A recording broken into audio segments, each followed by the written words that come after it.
paper topic basically has a framework of a historical dialectic, so we're going to get directly into that now. So remember, dialectic means thesis. Things are just puttering along in a certain way. Everybody's happy or thinks they're happy. And then something happens. There's a change. There's a problem or something new arises to address problems. There's conflict. And that's the antithesis. And then from the combination of thesis and antithesis, something new emerges out of it, which is a synthesis. So last class, which seems like a long time ago, we talked about the Vedic religion, which had its ritual side, the karma kanda, what is called in Sanskrit karma kanda, the ritual division, the jnana kanda, the knowledge division. So because of certain historical, well, what historians think were historical circumstances about 2,500 years ago, there was a major cultural reaction against the status quo. And two of the results of that were Jainism and Buddhism. So the problems, I mean, if everything's great and everybody's really happy, things don't tend to change. It's like you're in a relationship, everybody's happy, then you just stay in the relationship. If one or both people have a problem, then things start to change. And so the problems were that the caste system, these varnas that we talked about, the brahmanas or the priests and teachers, the kshatriyas, warriors, basically the nobility, the vaishyas, the productive class, farmers and traders, and the shudras, the workers. If you look at the earliest literature, early Sanskrit literature, it's clear there was some degree of upward mobility and downward mobility, actually, for that matter. And so at a certain point, the caste system became kind of very rigid. I mean, practically, we saw the same thing in America just now, to some extent, because studies showed that in America, the gap between the rich and the poor has been increasing dramatically. In fact, it's the biggest gap now in the last 80 years, and so this creates social instability, and there was sort of a type of political revolt against this, and what the former president always wanted, regime change, took place in America. So you can see these factors that things are, when things become unstable, there's conflict, there's tension, people aren't satisfied. The people that have power become absorbed in maintaining and increasing their own power, their wealth, and then there's reaction against it. So this is basically what happened. About 2,500 years ago, the caste system became very rigid, and the people on top, especially the Brahmins, they controlled access to all kinds of desirable things. For example, the rituals. Everyone very much was into this religious system, and so the Brahmanas completely controlled the rituals. The rituals became more and more technical, and therefore you really couldn't do a ritual without a Brahmin. It's just like now the legal system is very technical, so you really need lawyers, and the lawyers basically write the laws very technically, so you need lawyers. So in the same way, the Brahmins, there was sort of you might say that this priestly bureaucracy, and so you couldn't really be validated in life. I mean, basic things like getting married properly, or getting your children blessed, or making sure your parents went to heaven, or just making sure that you were respectable in society. All these rites of passage. This is not a secular society. This is a society in which religion is just completely woven into the fabric of society and is totally controlled at the top by these Brahmins. And this became a problem even for the kings, the second class, the rulers, because, and we'll see that actually this revolt to a great extent was patronized and led by people from the warrior class. Buddha was from the warrior class, and so was Mahavir, who started the Jain movement. They were actually both from the warrior class. So there was that conflict, that class conflict. There was a moral issue also, because in the Vedic literature there are descriptions of animal sacrifice. And the understanding within the tradition, you could say from the more, virtuous element, was that the animal sacrifices were a concession. It's just like in America, if you want to sell liquor, I don't know if any of you are really applying to sell liquor when you get out of college, but you have to get a liquor license, and the liquor license is very expensive, and presumably this is to sort of discourage the sale of liquor in a sense, so it doesn't proliferate too much. And so there are animal sacrifices, but they were never really performed that enthusiastically by, you could say, the saintly people within spiritual traditions.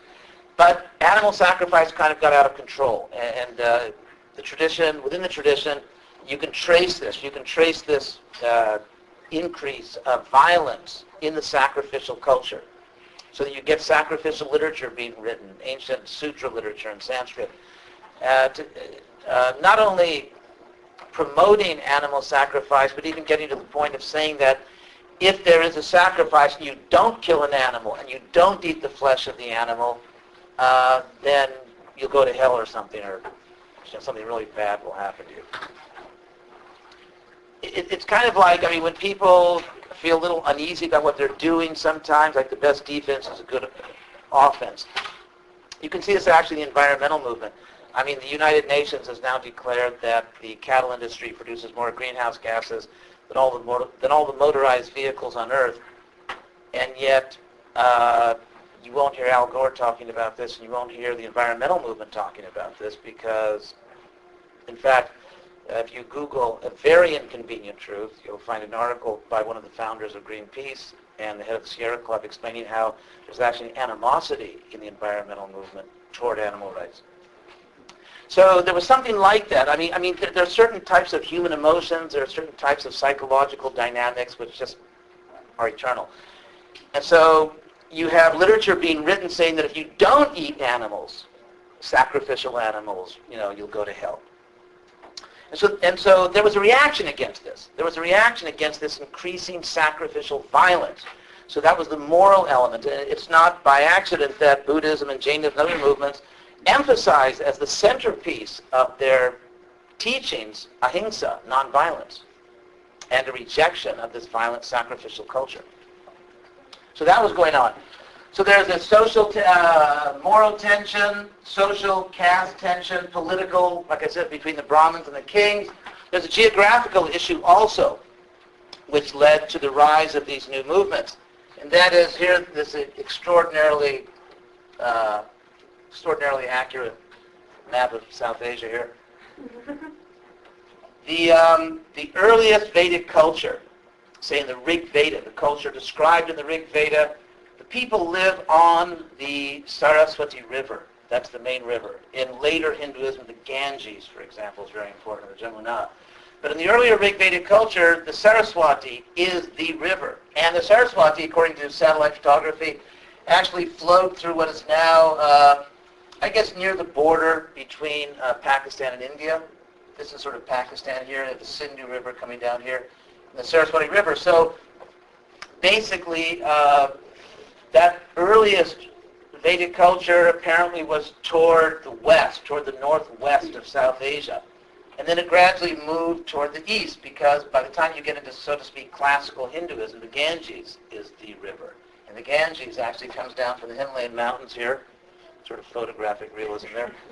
The Ganges comes down and basically goes into the Bay of Bengal. So, meanwhile, so here you have farther to the east in what was called Magadha, and now it's called Bihar, basically. The Indian state of Bihar. Back in ancient times it was called Magadha, which is sort of the, the Wild East. In America we have the Wild West. Well, they have the Wild East.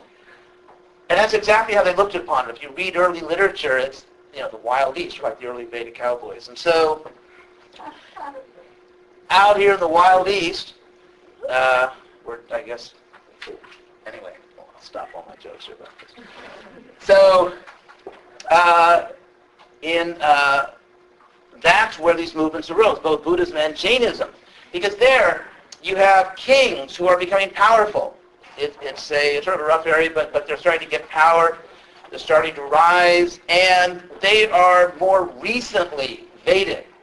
And so the Brahmins don't have as much power there, and there's more resentment toward this sort of chokehold that the Brahmins seem to have in other places. And so therefore, it's in the East that these sort of cultural revolt start to take place. And Mahavir apparently was from the second Kshatriya, warrior, noble caste, as was Buddha. Buddha was a prince from just up here, the foothills of the Himalayan mountains, and sort of just by the border of what is now Nepal. So you have all these tensions, all these historical tensions, and then a reaction to it, a sort of antithesis. And of course, all the reactions are not against Vedic culture. Within the Vedic culture, some people are reacting too. And they're staying within Vedic culture, accepting the authority of the Vedas, not rejecting it, but choosing a different kind of lifestyle. They go out in sort of a back to nature movement, go out in the wilderness. The idea is that if you stay in the towns, if you stay in the main cultural centers, the Brahmins kind of control everything. So if you want to get away, if you want to get more sort of, I don't know, intellectual or spiritual oxygen in your life, then you kind of go out to the country. And so that was, all these movements, whether they stayed within the Vedic fold or went outside, they're called the Shramana movements. And the word Shramana, by the way, I wrote this down somewhere. Anyway. Oh, here it is. Yes. From what you're describing, it seems the Brahmins were corrupting or taking into extreme the teachings of Vedas. So was the revolt against the Vedas itself or the control of... Both. It was both. Well, I mean, within the Vedic fold, the people who revolted were also Brahmins. Because there are Brahmins and there are Brahmins. So even within the Vedic fold, some of the Brahmins, they were the ones that went out and, and were writing and studying books like the Aranyakas, the Upanishads. And they were tended more to meditation, to yoga, self-realization. There was a revolt. There was a revolt against the violence of sacrifice within the Vedic system. For example, at a certain point, you start to find in the sacrificial literature that rather than kill an animal and offer it, they'll sort of make a little, well, I mean, be a little facetious, sort of a gingerbread animal. I mean, they'll kind of make out of grains, they'll cook a little animal, and that becomes a substitute. They start substituting vegetarian, animals, sort of the original tofu sacrifices. So they start to do that. And so, again, the reaction against the status quo takes place within and outside. Some people just go outside the Vedic system altogether. Some people stay within it. And the ones that stay within it are also, in a sense, Brahmins. So the word shram, the Sanskrit verb shram means to be or become weary, tired, or tired of something, to make effort, exert oneself. Shramana means making effort, exertion, toiling, or one who does acts of mortification, like austerity. But it said that Mahavir, the founder of Jainism, actually starved himself to death. Whether he actually did or not, I don't know, but some people say he did, so that's pretty radical. A monk, a devotee, a religious mendicant. So, now, another example of, there was always a tension in the Vedas against between those who wanted, those who didn't want to sacrifice animals. So one point I want to make is the reason that the Vedic culture ultimately predominated. What happened is, just to tell you the end of the story, and then we'll go back and fill in the details. What's going to happen through history here is that the Vedic culture, in response to these very powerful challenges, because Jainism, although now it's a very small minority religion in India, at one point was actually a serious contender. And Buddhism, of course, was very prominent. And so the Vedic culture, in a sense, reinvented itself. It became lean and mean, it retooled, it became extremely competitive and eventually won in the form of what became Hinduism. And so, in a sense, when I say reinvented itself, all the elements of later Hinduism were already there in the Vedic culture. They just weren't being used, they weren't being engaged. But when the Vedic culture suddenly had to compete, they found within their own resources all the elements of to make themselves competitive. So to give an example, in the Rig Veda, which is the oldest, basically it's the oldest book in India, and one of the oldest, perhaps the oldest book in the world, You have a statement in the Rig Veda that says, Sanskrit this is sort of archaic ancient Sanskrit. Na vahuetan mriyase narishyasi devani deshi pativi sukhebi. For those of you who don't know archaic ancient Sanskrit, it means it's an address to the animal. As one is about to sacrifice the animal, you have to address the animal, because after all, the animal is also a person, right? No, here thou diest not. Thou art not injured. In other words, because you're really a soul. By easy paths unto the God thou goest. In other words, the idea from the Rig Veda is that the sacrificial animal is being elevated. The soul of that animal will actually be elevated to a type of material heaven. And but still, there's that moral consideration for the animal. Then you have a statement from the Shatapatha Brahmana, which was the second layer of ancient Sanskrit literature, which says, an injunction, let one not eat flesh. Let one not eat the flesh of either the cow or the ox, for the gods spake. We don't talk that way now. This is sort of anyway, it's an old translation. The gods said, verily the cow and the ox support everything here, because it's an agricultural society. And so the cows give sort of the essential food. The ox are plowing the earth. So the cow and the ox support everything here. Hence, were one to eat the flesh of an ox or a cow, there would be, as it were, an eating of everything, or a going to destruction. And such a person who eats this flesh would be born again as a strange being, one of whom there is evil report, such as, here's an example of an evil report, he has expelled an embryo from a woman, abortion, which was frowned upon back then. He has committed a sin. Let him therefore not eat the flesh of the cow and the ox. Nevertheless, and this is from the same text, Yajnavalkya, one of the famous Vedic sages, said, I, for one, eat flesh provided it is tender. So, Yajnavalkya, like, get a life, Yajnavalkya. So, anyway, the idea here is that there was a real tension. There was a conflict. It's not just this very simple Vedic culture. There's real conflict within the culture, just like there is within our culture. There are animal rights movements, and there are people that think that, whatever. So there was conflict and tension. And in response to this new moral challenge,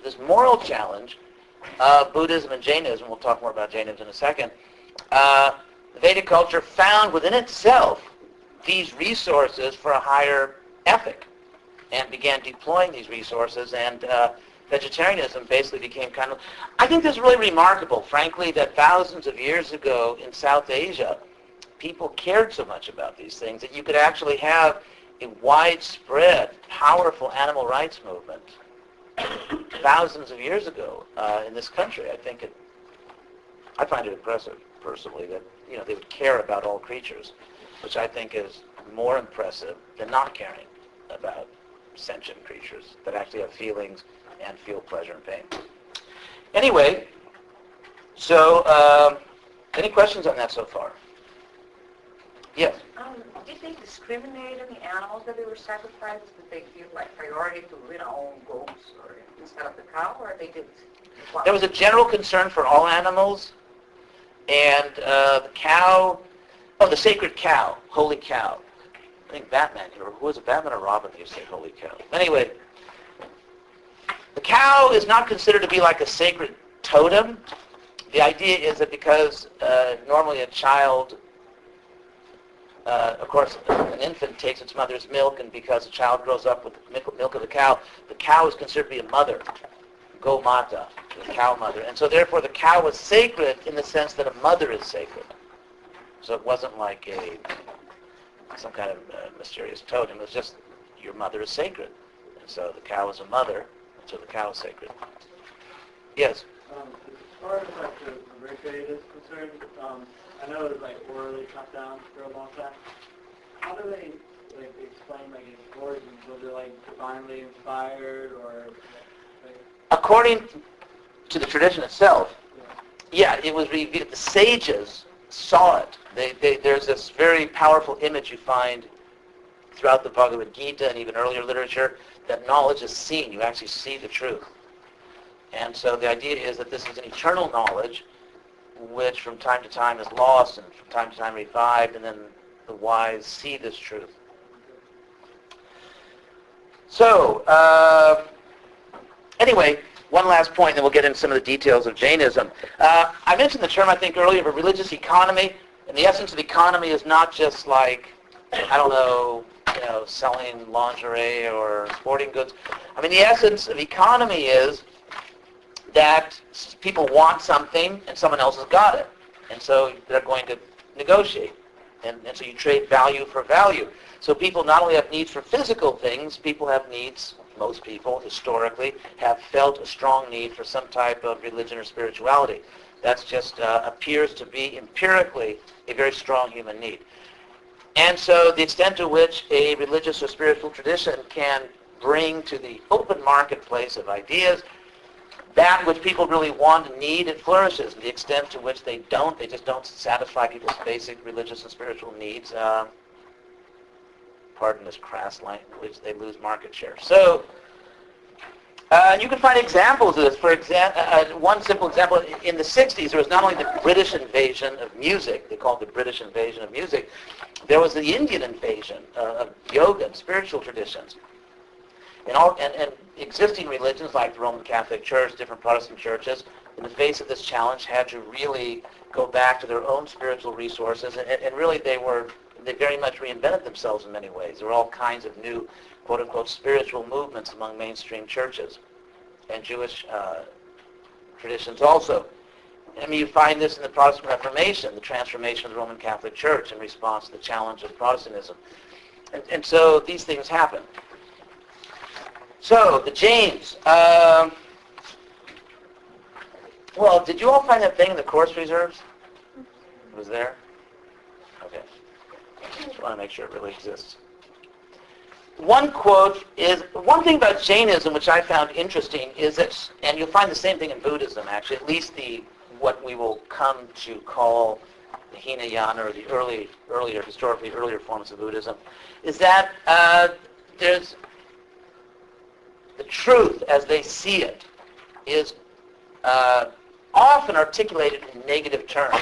And by negative terms, I mean grammatically negative terms. Like, we'll get to that later, but nirvana, the word nirvana is grammatically a negative word.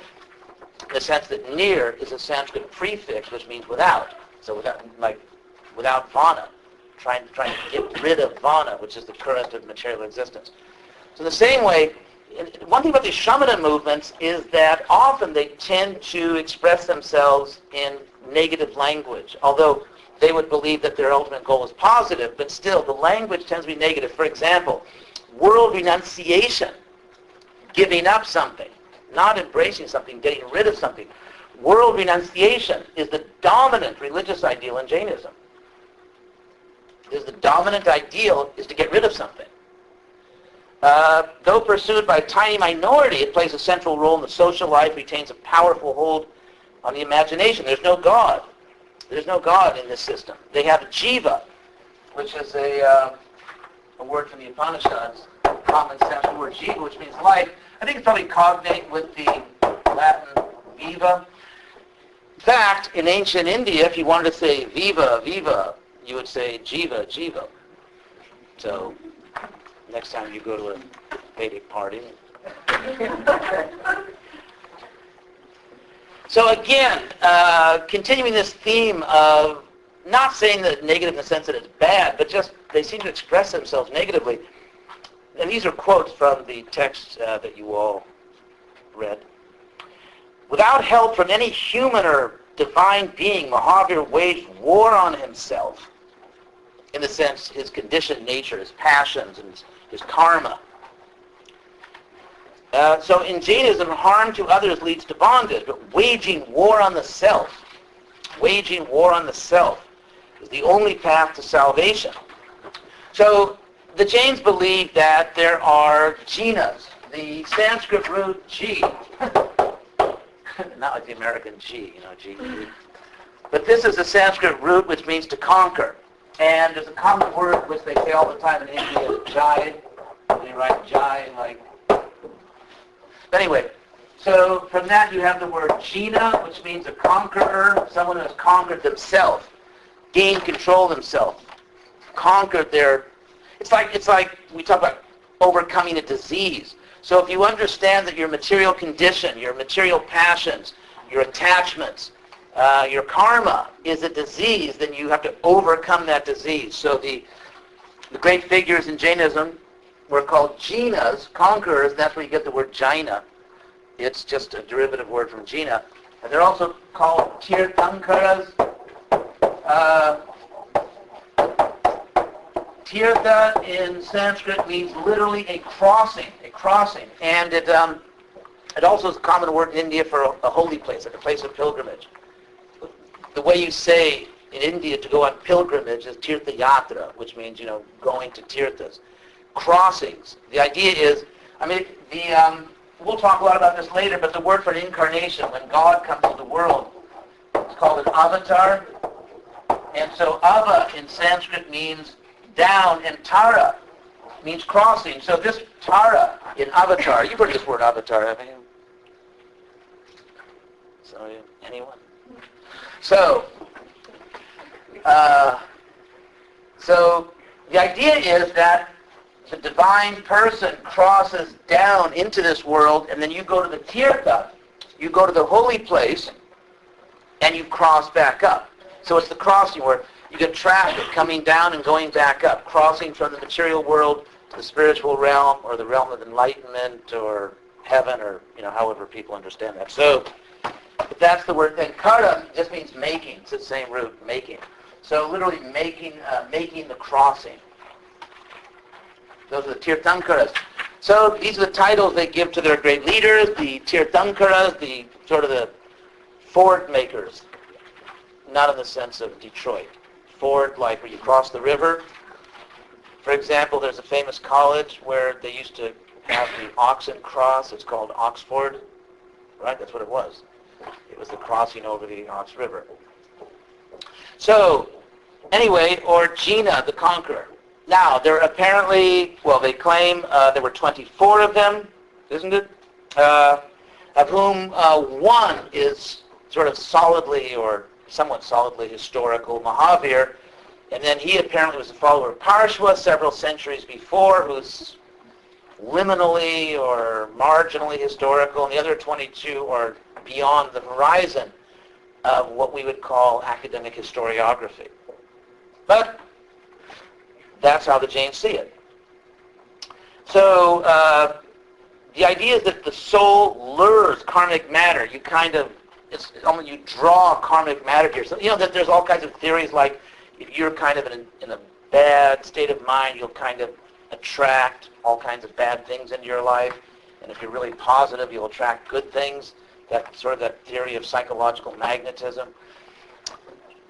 So the idea here is that we lure, that's the word used in the book, in the article, karma. And what is this? So karmic matter, it's almost like a physical thing, the karma, which attaches itself to you. And the way everyone else understands karma in India is that there are laws in the universe such that when you act and you do something, there's a reaction. So if you do something good, you get a good reaction. It's like you're eating. Here's a simple example. If you eat good food, your body's healthy. That's sort of a John Lennon instant karma type thing. If you eat good food, you got a healthy body. If you eat bad food, you trash your body. And so the idea is that everything we do, including intention, like you do, for example, if you do something, let's say you do something for the wrong reason, like you're being nice to someone, but you're really trying to exploit them in some way. You kind of feel it in your gut, you know what you're doing. And so the idea is that somehow the universe reads your intention. And we'll get into this, we talk about Buddhism and other theories of karma, that what does this mean about the ultimate nature of reality? If the universe exists in such a way that the universe can read the most subtle nuances of your intention, how could there not be some consciousness at a cosmic level? Like, who's reading it? Where are the sensors? Who figures it out? Or what figures it out? Anyway, that's the idea, karma. Whatever you do, whatever you think, whatever you say, it's being monitored by the universe, and there's a response to it, a reaction to it. And because we are imperfect beings and we're selfish, therefore we are basically burying ourselves alive in all kinds of gnarly karma. That's the idea.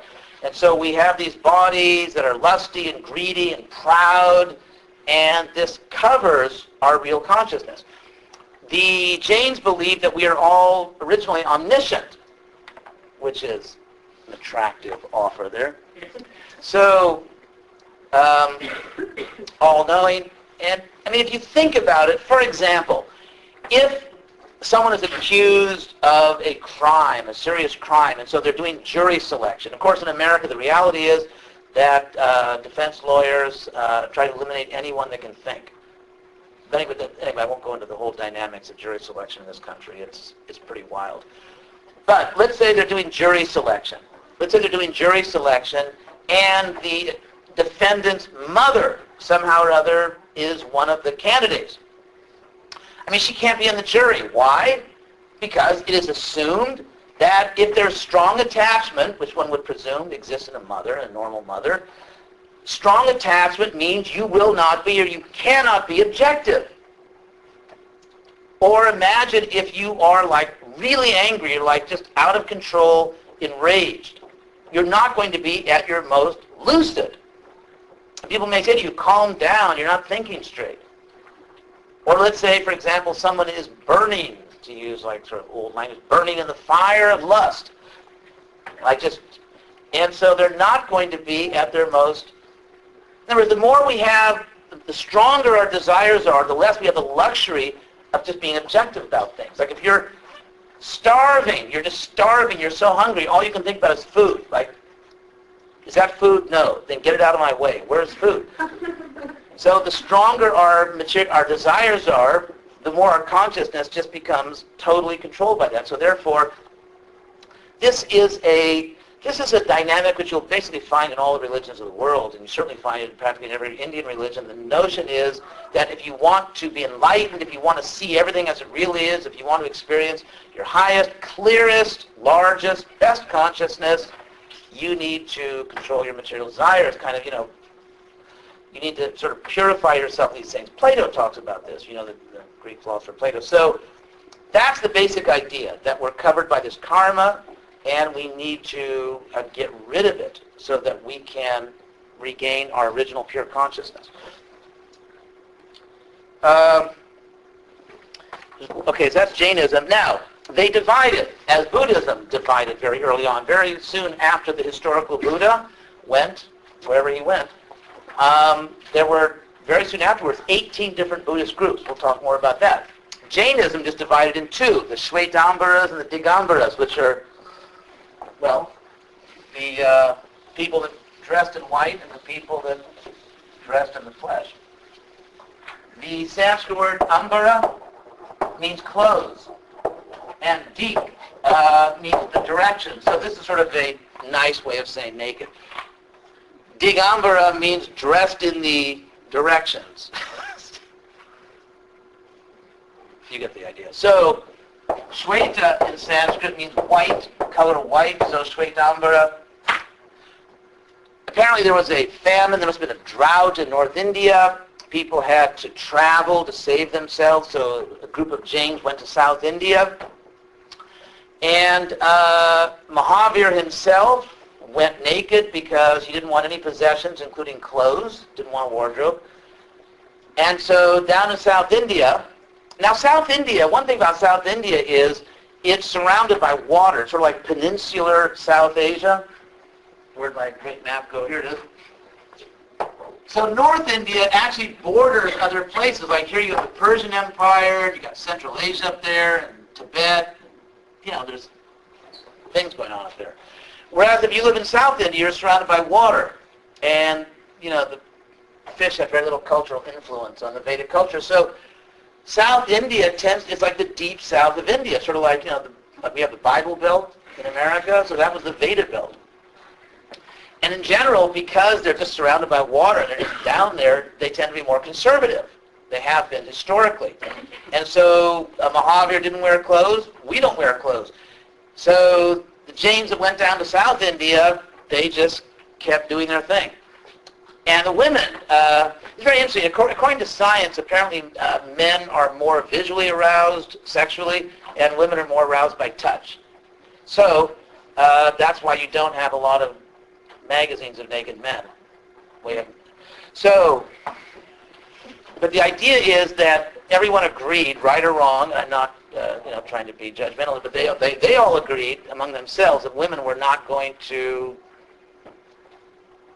go naked. So, but the men were, at least the mendicants. And again, one thing that came out in the article is that most jains didn't really do this whole program. They were married, they had families, they had to work for a living, but they had their leaders, the people they really revered, who did actually go naked. And the women no. Therefore, in South India, the women couldn't be liberated in this life. They couldn't be enlightened in this life because modesty, the necessary modesty for the ladies meant they had to have a wardrobe. They had to have clothes, and if you have to wear, you can't be enlightened unless you're naked. I personally don't find this overwhelmingly persuasive that only that naked people can be enlightened, but it made sense to some people. So now in North India, again, they're in contact with all kinds of other cultures. It's much, and so they started dressing. Even the mendicants started dressing, and so since the men and the women were dressed, women had more rights. And so in a sense, you could see a more of a cosmopolitan spirit in the North.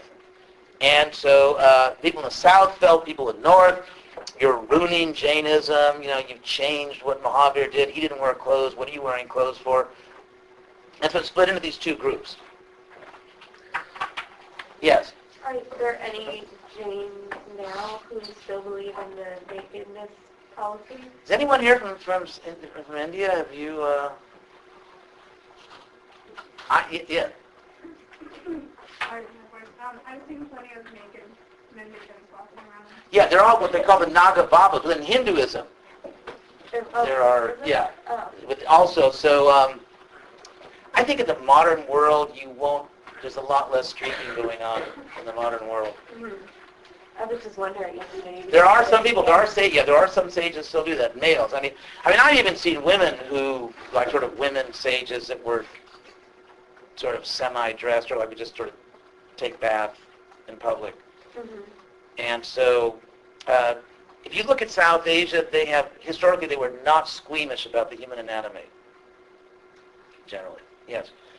Back around the so-called schism per se, Mm-hmm. where were the Digambaras and the Shwetambaras, where were they concentrated geographically in North and South India?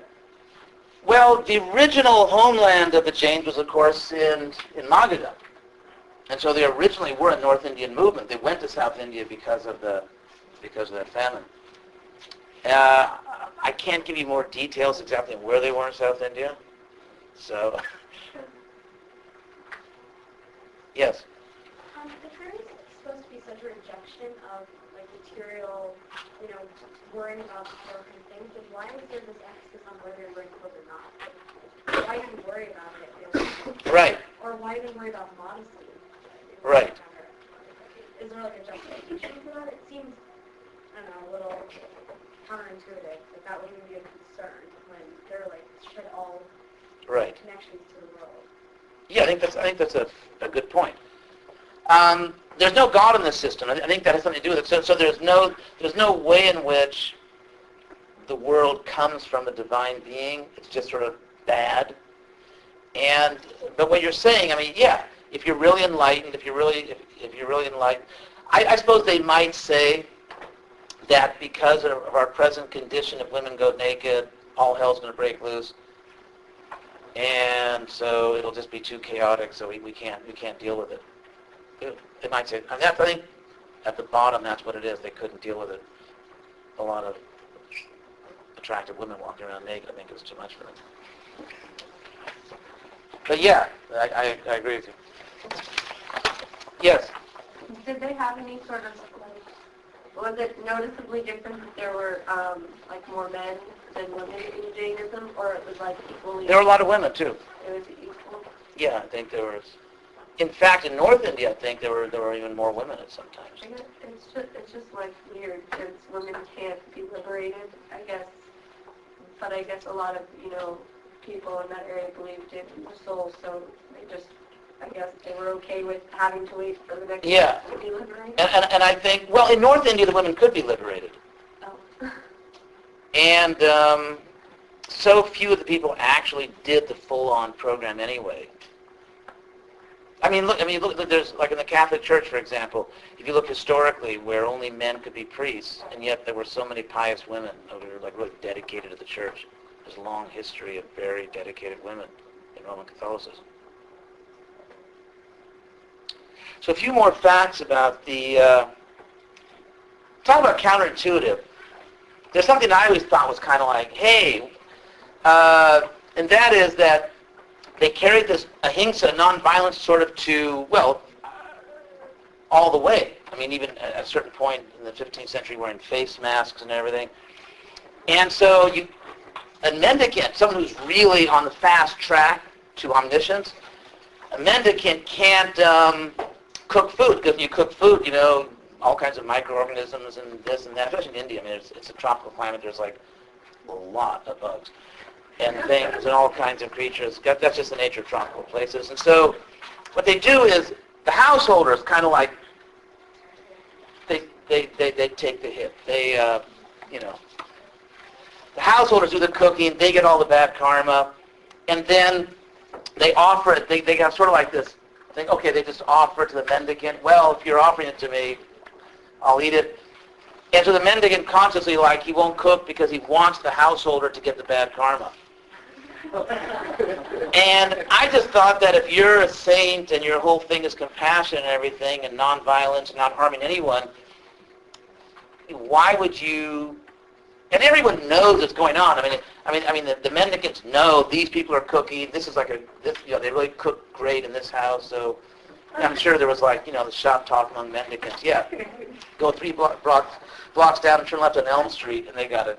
They really cook down there. So it's kind of like, yeah, let the householders take the hit, let them take the bad karma, and we're free. And so, I mean, it's almost like saying, I'll rob the bank, I'll kill the bank guard, I'll just give you the money, and then, you're innocent. I mean, you know that I killed the bank guard and robbed the bank, and you take the money, but you're innocent. Well, not exactly.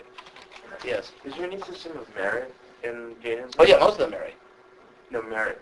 Oh, merit. I'm sorry, merit. Yeah, merit, the more ethical you are, the more you renounce the world, the more you are ethical. I mean, there's something very nice about it, this concern for all creatures. This is not humanism. It's not just human beings, because all creatures are concerned. So I think that's very positive. And so the more you are advanced according to their values, yeah, the more. In fact, although they rejected the caste system, they eventually took it back, but they said it wasn't hereditary, that a Brahmin means the most ethical person, the best Jain is the Brahmin. But when you have royal patrons, well, they must have merit because they're paying the bills. And in fact, in every religion, it's hard. You've got a religious institution, and if you don't get a certain amount of money, the thing's going to go crashing down. You can't maintain your institution, and someone's actually paying the bills. And so, yeah, so the kings kind of, yeah, they must be meritorious because they're paying the bills. So the caste system kind of came back. This is something you'll find again and again in Jainism, Buddhism. They're against the caste system, but it seeps back in. Sometimes it rushes back in. I was going to say, wouldn't that apply to the householders as well?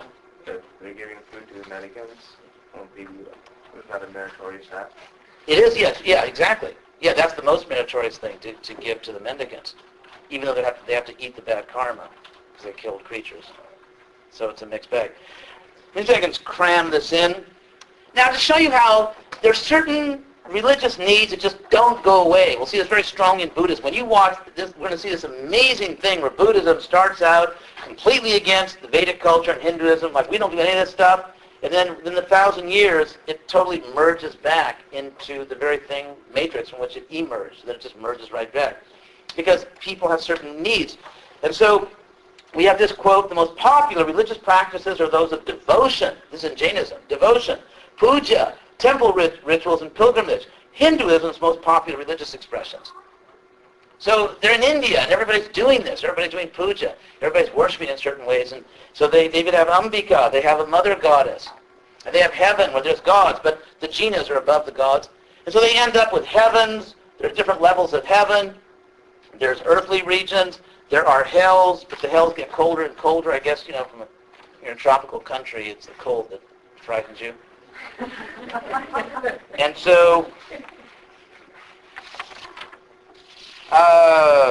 again, the highest cultural and religious ideals revolve around non-violence, non-attachment. Again, this negative thing. Another interesting thing, anekantavada. In Sanskrit, an means not. It's just like, and then never mind. No time for the Sanskrit. They had this thing, anekantavad, which is the doctrine that there's not only one point of view. And they used this to attack, because there were, centuries ago, there were these knockdown, drag-out, intellectual debates between Buddhists and Jains and the Vedic thing and different Vedic people. And it was intellectually a very dynamic culture. And so the Jains thought they had this knockout punch that you've all got a sectarian position, and we just, we sort of go with the flow, and you've got a sectarian, one-pointed position. But then it evolved into a type of ecumenical thing in modern times. You might have read that in the article. Are there any questions about this? Just trying to... Here's one interesting quote I found on a website, sort of browsing, surfing the web, find all kinds of things. Now, I'm saying this is authoritative. This is one take on Jainism. It's a website called All About Jainism, which seemed to be somewhat, it said, sympathetic. It said, they rejected the gods of Hinduism, but now practically every existing thing is a god. The mountains and earth and stones have a soul. Every plant, every animal is a god. This leads to respect for the sanctity of life. So it's just sort of an ironic, paradoxical thing. Jainism, the book says it's kind of a mystery as to why Jainism survived as a separate religion, Indian Buddhism didn't. I don't think it's such a mystery, really. I guess what I'll argue as we go on in the course is that Buddhism sort of went with the times. There was a sort of a zeitgeist, the spirit of the times. And as the Vedic culture reinvented itself, retooled, became extremely competitive, and eventually kind of took over again, Buddhism accommodated itself to that. And Buddhism competed with Hinduism by taking on all the more successful, popular, dynamic features of Hinduism, so that eventually it kind of merged back in, whereas the Jains kept themselves distinct. For example, although in Jainism at a certain point in history, let's say about 500 or 600 years ago, all over the Jain world, people were worshiping, had gods and goddesses, and basically looked like Hindus, there was a reaction against that. A group called the Stanika Vasis, quote, rejected the temple and image worship practices that were ubiquitous at the time. They instituted the mouth shields. So Jainism sort of, held the line, we're not going to be like the Hindus, but the Hindus were doing what they were doing because that's what everybody wanted, and it was working, and so the Jains kind of marginalized themselves, whereas Buddhism, to a great extent,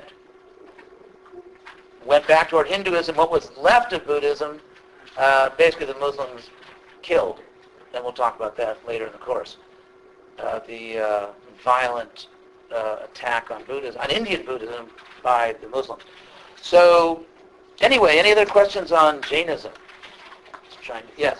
Can you clarify what was considered like the highest destination or the destination of the soul? Yeah, it was sort of to go to some kind of heaven in this world, but even that, you may notice in the article you read, it says nothing about where you go. I mean, I didn't find anything in that article. And that's an article in a sort of a standard textbook done by two scholars at the University of Florida, actually. Neither of them are here right now. But and there's not a word about where you go. So it's like, give up this, give up that, and then you'll get moksha, but where is moksha? What happens? So I think perhaps later on they start talking about heavens because everybody else had heavens and you had to have heavens. But in the original Jainism, it's not really clear. Anyway, so hopefully if the world is still here, we'll see you Friday and start talking about Buddhism.